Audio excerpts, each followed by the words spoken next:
ತೇಗಿ ತೇಗಿ ಬೀಗಿ ಬಿದ್ದ ಎಂಬ ಗಾದೆ ಮಾತು ಅತಿಯಾದ ಗರ್ವ ಅಥವಾ ಅಹಂಕಾರದ ಪರಿಣಾಮವನ್ನು ಬಹಳ ಮಾರ್ಮಿಕವಾಗಿ ಎಚ್ಚರಿಸುತ್ತದೆ. ಈ ಗಾದೆಯ ಸಂಪೂರ್ಣ ಅರ್ಥ ಮತ್ತು ವಿಸ್ತರಣೆ ಇಲ್ಲಿದೆ. ಗಾದೆಯ ಅರ್ಥ: ಒಬ್ಬ ವ್ಯಕ್ತಿಯು ತನ್ನಲ್ಲಿರುವ ಸಂಪತ್ತು, ಅಧಿಕಾರ ಅಥವಾ ಸೌಂದರ್ಯವನ್ನು ನೋಡಿ ಅತಿಯಾಗಿ ಬೀಗುವುದು, ಅಹಂಕಾರ ಪಡುವುದು. ಕೊನೆಗೆ ಅದೇ ಅಹಂಕಾರದಿಂದ ಅವನತಿಯ ಹಾದಿ ಹಿಡಿಯುತ್ತಾನೆ ಎಂಬುದೇ ಈ ಗಾದೆಯ ಸಾರಾಂಶ. ಇಲ್ಲಿ ತೇಗಿ ತೇಗಿ ಎಂದರೆ ಹೊಟ್ಟೆ ತುಂಬಾ ಉಂಡು ತೇಗುವಂತೆ ಸುಖ ಸಂಪತ್ತಿನಲ್ಲಿ ತೇಲಾಡುವುದು. ಬೀಗಿ ಎಂದರೆ ಗರ್ವಪಡುವುದು ಎಂದರ್ಥ. ಜೀವನಕ್ಕೆ ಅನ್ವಯಿಸುವ ರೀತಿ: ಅತಿಯಾದ ಆತ್ಮವಿಶ್ವಾಸ ಮತ್ತು ಗರ್ವ ಮನುಷ್ಯನಿಗೆ ಸ್ವಲ್ಪ ಯಶಸ್ಸು ಸಿಕ್ಕ ತಕ್ಷಣ ಭೂಮಿಯ ಮೇಲೆ ಕಾಲು ನಿಲ್ಲುವುದಿಲ್ಲ. ತಾನೇ ಶ್ರೇಷ್ಠ ಎಂಬ ಭಾವನೆ ಮೂಡುತ್ತದೆ. ಇಂತಹ ಅಹಂಕಾರವು ವ್ಯಕ್ತಿಯ ವಿವೇಚನಾ ಶಕ್ತಿಯನ್ನು ಕುಂದಿಸುತ್ತದೆ.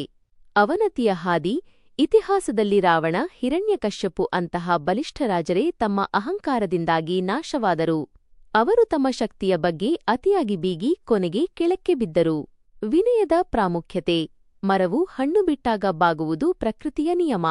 ಹಾಗೆಯೇ ಮನುಷ್ಯನಿಗೆ ಜ್ಞಾನ ಅಥವಾ ಸಂಪತ್ತು ಬಂದಾಗ ವಿನಯಶೀಲನಾಗಿರಬೇಕು. ಬಾಗದ ಮರ ಬಿರುಗಾಳಿಗೆ ಮುರಿದು ಬೀಳುವಂತೆ ಬೀಗುವ ಮನುಷ್ಯ ಸೋಲನ್ನು ಅನುಭವಿಸುತ್ತಾನೆ. ತಾತ್ಪರ್ಯ: ಗರ್ವಂ ಸರ್ವನಾಶಾಯ ಎನ್ನುವಂತೆ ಅತಿಯಾದ ಗರ್ವವು ಮನುಷ್ಯನನ್ನು ಪತನದತ್ತ ಕೊಂಡೊಯ್ಯುತ್ತದೆ. ಅಹಂಕಾರ ಬಿಟ್ಟು ವಿನಯದಿಂದ ಬದುಕುವುದೇ ಶ್ರೇಯಸ್ಕರ.